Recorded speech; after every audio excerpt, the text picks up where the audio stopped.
You know, my life involves questions. And I often tell the story. I had just arrived in Newark, New Jersey from Bangkok or somewhere. It was about a 14 or 15-hour flight. And the only good thing about those long flights is that you look like your passport picture. They know it's exactly who you are. And I was going to my gate to look for the flight to Atlanta, half awake and time zone difference. And I saw a marquee sign that said it was going to a different city. So I tapped a lady on the shoulder at the end. I said, "Excuse me, is this flight going to that city on the marquee or is it going to Atlanta?" She said, "No, sir, it's going to Atlanta." I said, "Good, because that's where I'm headed." And as I was walking away from her, I felt the patter of feet and a tap on my shoulder. And she said, "Excuse me, are you Ravi Zacharias?" I said, "I'm afraid so. I am Ravi Zacharias." She said, "That is absolutely amazing. I never thought you had questions as well." The fact of the matter is my work is in Christian apologetics. But people think that apologetics, which comes from the Greek word apologia, and literally means to give an answer or to give a reason, that apologetics historically is restricted to giving answers. Not so.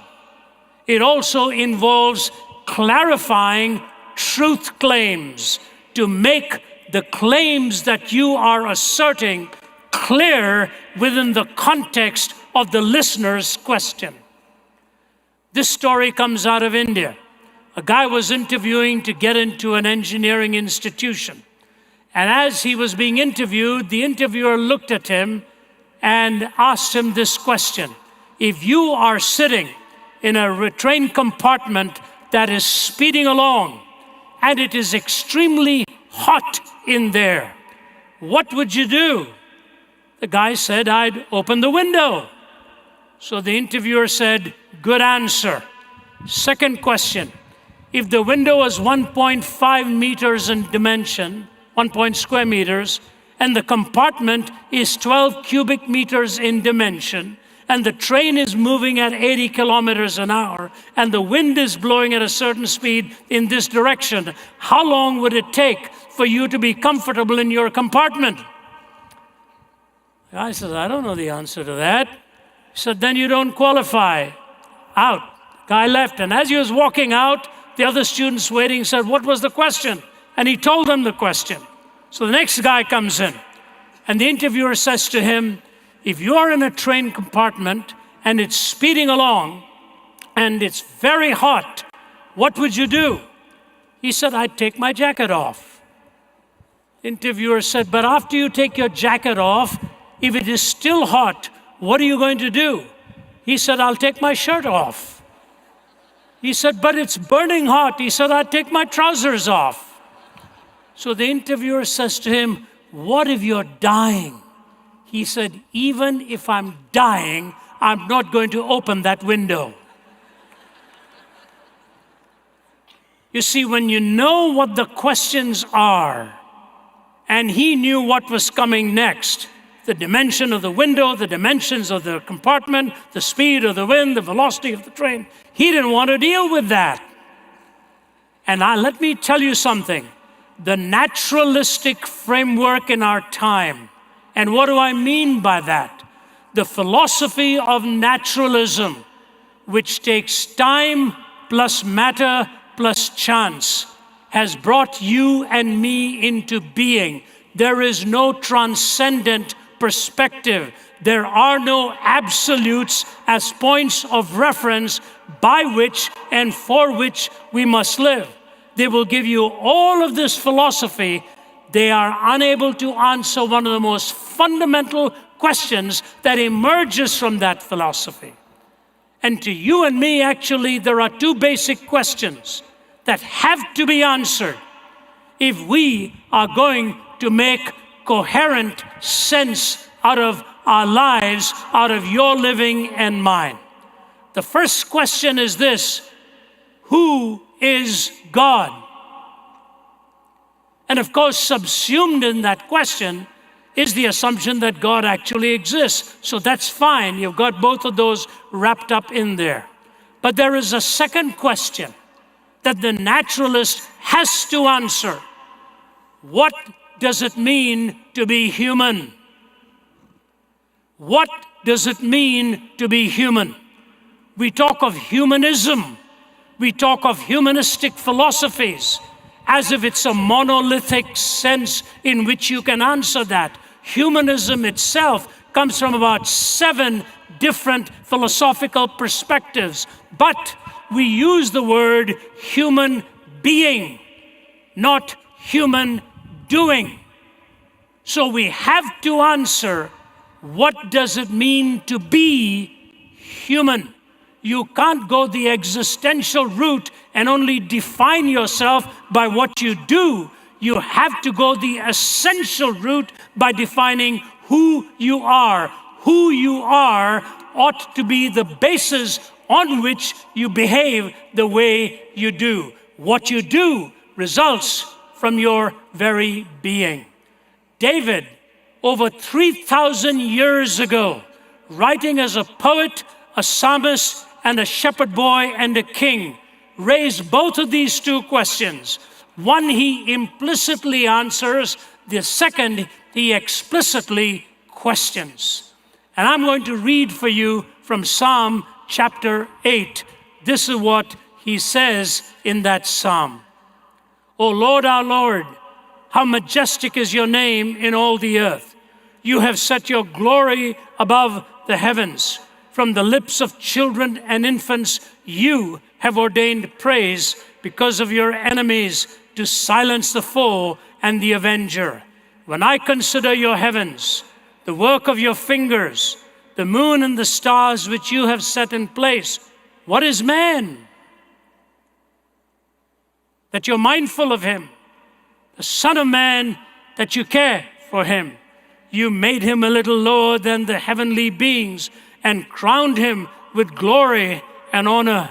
You made him rule over the works of your hands. You put everything under his feet, all flocks and herds and the beasts of the field and the birds of the air and the fish of the sea, all that swim the paths of the seas. O Lord, our Lord, how majestic is your name in all the earth. It is amazing how David begins and how he ends and what he puts into these handful of verses, from the glory of the heavens and the planets to the tiny little splendor of a babe in arms, all the way to the question, what is there in man? Why do you really take even note of him? When Louis asked me to speak here, one of the things he said to me, he said, Ravi, one of the most important things of our time, questions of our time, is the idea of truth. How do we get to the truth? How do we know what is ultimately true? It was Winston Churchill who said, truth is the most valuable thing in the world, so valuable that oftentimes it is covered by a bodyguard of lies. We protect the truth so much sometimes because where it takes us, we don't really like where it leads. One of the greatest scientists of our time is a man by the name of Roger Penrose. Incredible brain, incredible mind. He was dialoguing with one of my friends, William Lane Craig, one of the finest Christian philosophers of our time. Bill Craig makes his home here in Atlanta. I watched that dialogue, and this is how it went. Penrose admitted that there are 3 realities with which we wrestle: solidity and forms. So he looked at the table and said, this is a form, this is an object. But he said the second thing is abstract realities, equations, the laws of logic. They are abstract ideas, but we know they are real. That's how you come to certain conclusions in scientific equations. We know of solidity, we know of equations, so we know the forms, we know the abstract ideas. He said, but there is a third reality. Listen to this now. There's a third reality: consciousness, mind. He said, I don't know what to do with that. I don't know where to go with it. So the solidity, he can lead to some extrapolations. So can he with abstract ideas, but he doesn't want to know what to do with thinking and consciousness. May I dare suggest to you, it's because we don't like where it ultimately leads. When Pilate was dealing with the question of truth, when Pilate was dealing with the question of truth, he looked at Jesus in John chapter 18 and said, what is truth? And he walked away, not even waiting for the answer. Imagine the irony of that. Having the very embodiment of truth, asking the question, what is truth? And he walked away. But listen to me carefully, please. He walked away, had Jesus beaten, the Bible says, had him flogged, brought him out with a crown of thorns and a purple robe, and he uttered that famous phrase that has come down through history, Ecce homo, behold the man. Ecce homo, behold the man. I am going to do my best within the limited time I have this afternoon to try to answer this question for you. What does it mean to be human?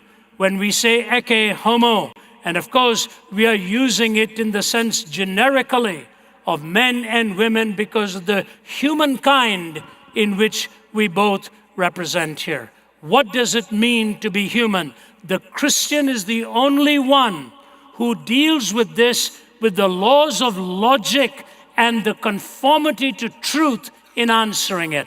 What do I mean by that? Truth has two theories, correspondence and coherence.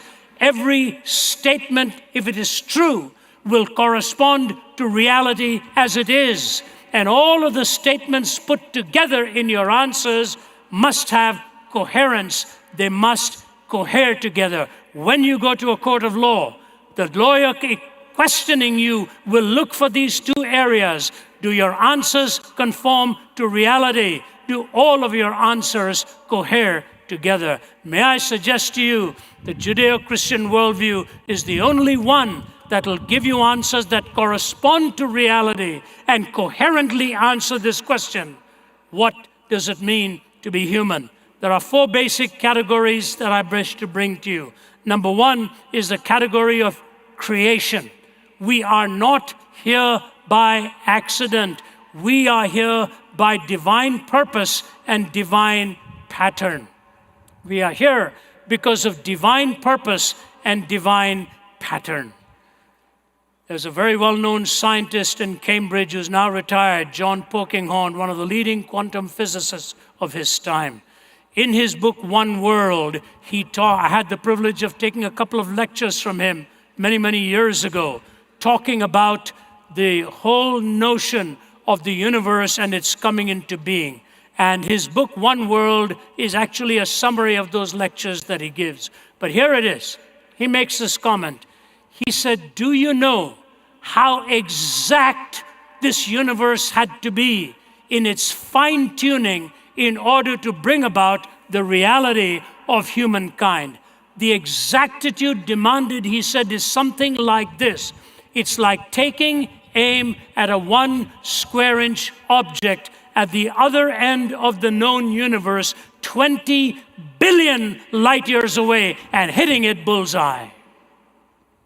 The margin of error was so small, he says it would be like taking aim at a 1 square inch object at the other end of the known universe, 20 billion light years away. Such exactitude. Dr. Chandra Vikramasinghe, professor from Cardiff in Wales of Sri Lankan origin, made the comment that the enzymatic makeup in your body and mind, just the enzymes, the possibility of those enzymes in bringing together what we have life is so remote, he said, it's like 1 in 10 to the 40,000th power. And his colleague, Frederick Hoyle, said, the chances of that are as slim as a tornado going through a junkyard and producing a jumbo 747 as a result. Fine-tuning inside your body and in this very universe itself. This is the exactitude of what the created order is all about. 3.1 billion bits of information in your human DNA. 3.1 billion bits of information. Can you imagine a dictionary developing because of an explosion in a printing press? That is what you call specified complexity, the created order. What does that mean? It means two things that I want to deduce from that. When you talk about creation, it means you have intrinsic worth. You have essential worth, not given by state, not given by government, but the essential value you have, and there is a reflective splendor. I want you to listen very carefully to this juxtaposing of two thoughts now. And it is this. When you think of what it is that Jesus said about what it means to be human, you realize the exactitude was so extraordinary, because a man comes to him and says to him, "Is it all right to pay taxes to Caesar?" And what did Jesus say? "Do you have a coin?" The man said, "Yes." He said, "Give me the coin." He picked up the coin and looked at the man and said, "Give to Caesar that which belongs to Caesar, but give to God that which belongs to God." The man should have had a second question. That question was, what belongs to God? He looked at the coin. Whose image? Caesar. Give to Caesar that which belongs to Caesar. Give to God that which belongs to God. The man should have said, what belongs to God? Jesus would have said, whose image is on you?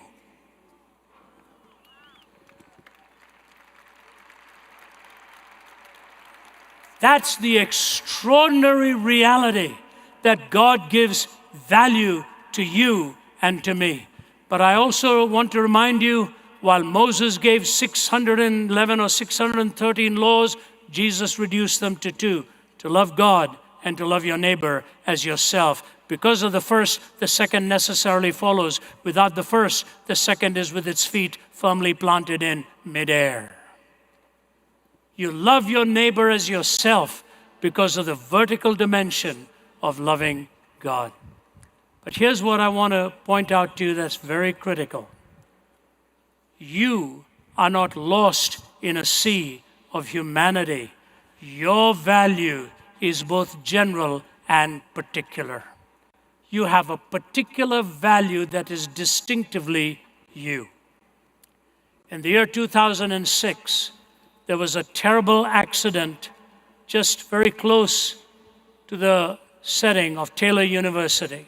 Several Taylor University students and staff were coming back from the end of a weekend, and as that van was making its way back home, a huge trailer truck crossed over the median. The man had fallen asleep at the wheel, they say, crashed into this van, killing 4 students and 1 staff member. And one of the families, the Van Ryn family, was told that their daughter Laura had survived the crash, but she looked terribly disfigured. But they needed to come, and the others were told their kids had been killed in the crash. So the Van Ryns come, and they're standing next to the bed of Laura, and her face is so contorted and distorted by the accident, they can't even recognize her. So they keep waiting and waiting for this coma to come to an end. Matted hair, disfigured face. 1 week, 2 weeks, 3 weeks, and gradually she starts talking. But she was not making very much sense, except not to respond to the name Laura. And after 4.5 to 5 weeks pass by, she looks at them and says, "Why do you call me Laura? I'm not Laura. My name is Whitney. I'm Whitney Sirac." And the parents are just staring into the face of this now recovered mind, and they contact the officials of the university and say, "Was there a Whitney Sirac in that van?" I said, "Yes, but she was killed and she's been buried." So "You better come here. You come and check it out." So the Van Rins are brought into a conference room. The Sirac family is brought into a conference room, and then say, "We have some news to give both of you. The young gal that you've been looking after is not your daughter. Your daughter Laura was killed in the car crash, we just find out, because no DNA test was actually taken. They had similar features, and the person who picked her up along with, I don't know whether it was a wallet or a cell phone or what, just carried it back and assumed this belonged to her. And so the Sirac family, who had already had the funeral of their daughter Whitney, were told, "Your daughter is not dead, this is her." And the Van Ryn family was told, "Your daughter is buried," and the grave marker gives the name of Whitney Sirac. We're awfully sorry for what it is that has happened here. The coroner lost his job over the whole thing. You see, there is a particular value to you. Your name is given by those who help bringing you into being. You can always replace a worker. You will never, ever replace a person. Persons are unique. They are distinct. Don't anyone ever minimize who you are as a singular individual. Don't ever try to be somebody else. Don't feign at being somebody else. You are a person with a DNA, and God's image is on you in a general sense. God's unique gifting is in you in a particular sense. When I was 17 years old, I would never have dreamed that I'd be standing here at the Mercedes-Benz Stadium in Atlanta some years from now, talking to over 60,000 youth live and many online. Because at the age of 17, I was on a bed of suicide, having attempted to take my own life. And God, who's sovereign over the whole universe, tapped the shoulder of one man who had come to India from Calgary, Alberta, and told him to send somebody into my hospital room with a Bible. I'd never owned one. I'd never opened one. I didn't know if you told me there were 4 different gospels telling you the same story of Jesus. And here the Bible is being read to me by my mother, whose English was not that sharp, and she's reading from the King James language, and comes to the words of Jesus, "Because I live, you also shall live." And till this day, now at the age of 73, 56 years later, I stand before and I say to you, why on earth did a sovereign God care enough to speak to somebody to come into that hospital room and speak to me? The day you wake up and it dawns on you that you matter to God as an individual, that you never realize the dreams and the plans that He has for you, and the fulfillment He can bring in and through you, the majestic name that He holds is willing to indwell you. Think of this. He's dying on the cross to bring redemption to the whole world. To the whole world. To offer redemption. What is one of the last things He says? He looks at a young man and tells him to take care of his mother.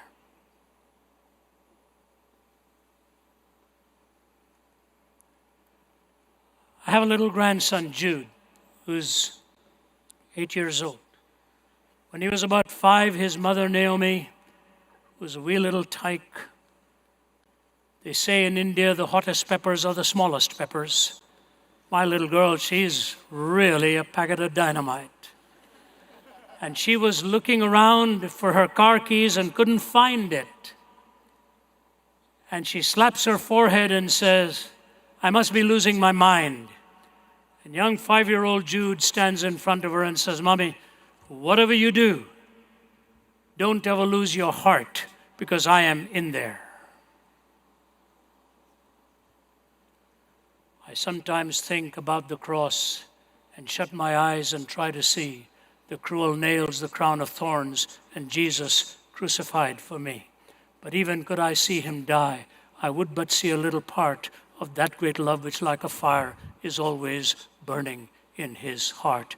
You are valuable to God. Don't ever minimize your individuality. The very word individual means you cannot be divided up. You are unique and a composite, fashioned in the image of God for a particular purpose.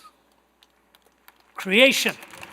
But you move from creation, an intrinsic worth and reflective splendor, you move to the incarnation, that Jesus is that eke homo. He reflects for you and me what it actually meant to be human. You will never see another life so pristine, so pure. I wrote a book called The Lotus and the Cross, an imaginary conversation between Jesus and Buddha. And I interviewed Buddhist monks and priests from many parts of the world. And I forget how many times I asked the question, who do you think is that quintessential expression of what life is intended to be like is lived? Many of the Buddhist philosophers and priests themselves would say, Jesus Christ. That's why even Mahatma Gandhi, who was a devout Hindu, made the comment once. He said, my problem with Christianity is that I like their Christ, but I don't like their Christian. Because of all that he'd seen wrong.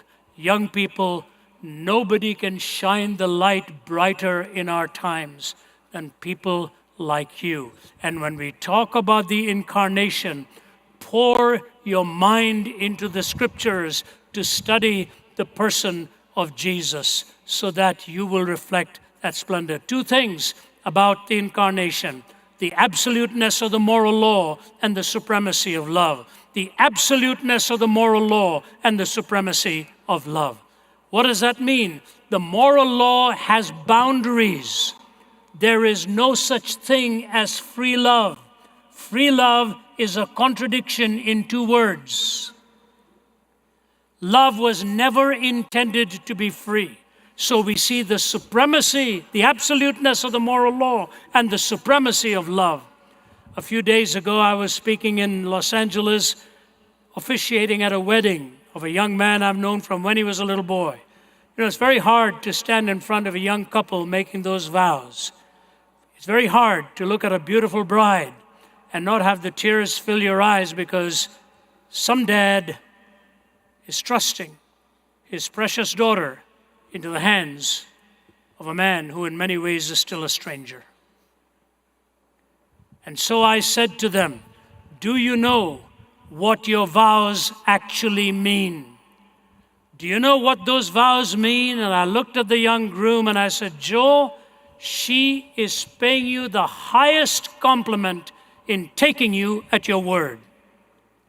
She's paying you the highest compliment of taking you at your word, because there's a binding of the law and there's a supremacy of love. The Bible uses 4 words for love: agape, storge, phileo, eros. Agape, God's love; storge, protective love; phileo, friendship love; eros, romantic love. Do you know that in Christian consummate marriages, it is only a Christian marriage there in every way that brings the 4 of these together in consummate expression: God's love, friendship love, protective love, and the love of eros in the consummate cleaving of one body to another, representing the one soul blending with the other. Mathematics may say 1 + 1 is 2. Marriage says 1 + 1 is either 1,000,000 or just 1.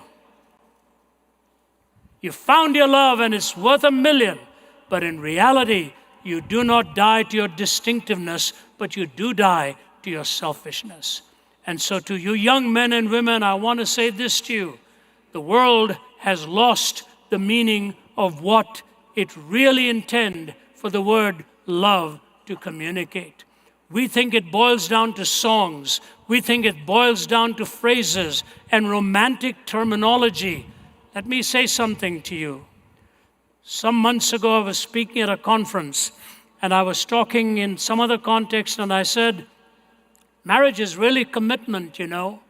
And a woman about my vintage came to me and said, I disagree with you. I don't believe it's merely commitment. I said, what do you mean? She said, at its heart, it is not mere commitment, it is sacrifice. I have to say to you, I was rattled a bit. I even discussed it with her. I said, well, you know, commitment involves walking in one will and so on. She said, no, Ravi, what I mean is what I'm saying to you. It is sacrifice. And so I say to you, when we are talking about the supremacy of love, we are talking about the incarnation. What language shall I borrow to thank you, dearest friend, for this thy dying sorrow, thy pity without end?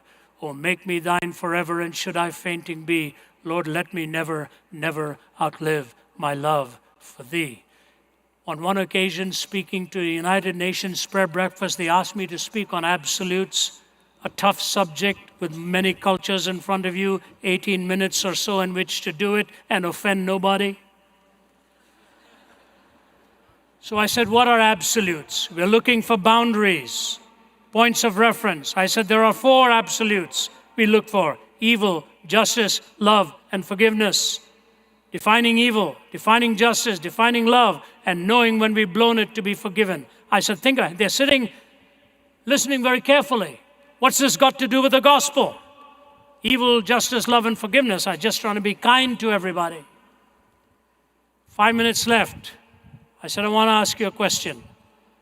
Where on earth did 4 of these converge at one moment in history? And they were just staring at me. I said, may I take you to a hill called Calvary, where the evil in the heart of man was shown, where the love of God was displayed, where God honors his own law in justice and brings grace to forgive you and me. On the hill of Calvary, the 4 absolutes absolutely came together. And may I say to you, there was a lineup of those ambassadors to shake hands. One man from an atheistic country that I won't name shook my hand and said, Mr. Zacharias, I don't like being here. I come from an atheistic country, and my family is not here with me. I'm a very lonely man. Every day I ask myself the question, why am I here? Why am I here?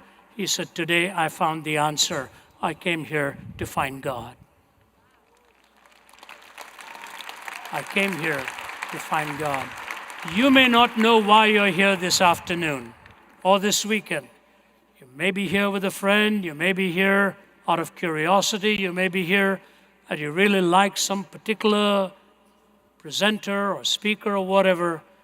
Do you know you possibly are here to make an appointment with God? Because he has an appointment with you. And so we have creation, incarnation, thirdly and quickly, transformation. God offers to change your heart and allow you to be the full measure of who you really were meant to be. The Bible says, who being in the form of God, thought it not robbery to be equal with God, made himself for no reputation, took upon himself the form of a servant, being found in fashion as a man, he humbled himself and became obedient unto death, even the death of the cross. Wherefore God also has exalted him and given to him a name that is above every name, that at the name of Jesus every knee shall bow and every tongue shall confess that Jesus Christ is Lord, to the glory of God the Father. Ecce homo. Ecce homo. See the man who's willing to transform you. I just wrote an article called Hindsight, Eyesight, and Insight coming into 2020. I gave an illustration of a 12-year-old boy a few days ago who was born colorblind. couldn't see colors. One day in the classroom recently, they had a surprise for him. They had a device and a pair of glasses that he could put on his eyes so that he could see colors for the first time. And a riot of colors was placed in front of him. He's got these glasses on, this little kid, and he's looking and looking and looking, and he covers his eyes and bursts into tears. For the first time, he'd seen the world of color. The hymn writer says, heaven above is softer blue, earth around is sweeter green. Something lives in every hue Christless eyes have never seen.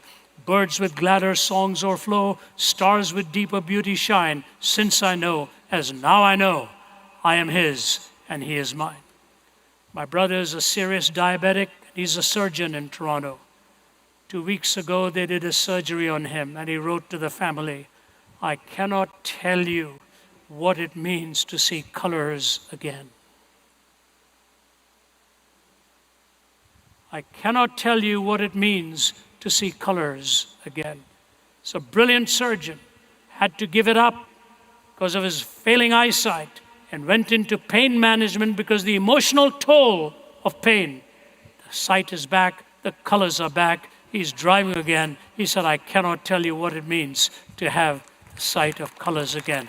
Transformation. The Bible calls it new birth, and the clock is ticking away, so I'll have to end here. Creation, incarnation, transformation, and consummation. What does consummation mean? Worship. You are consumed in the worship of the living God. Let me just put it to you in these words as I close. You see, universities try to answer a question, what does it mean to find unity in diversity? That's why universities were created, to find unity in diversity. But they don't have unity in diversity. Do you know why? Because you will never find unity and diversity on the outside until you have unity in diversity on the inside.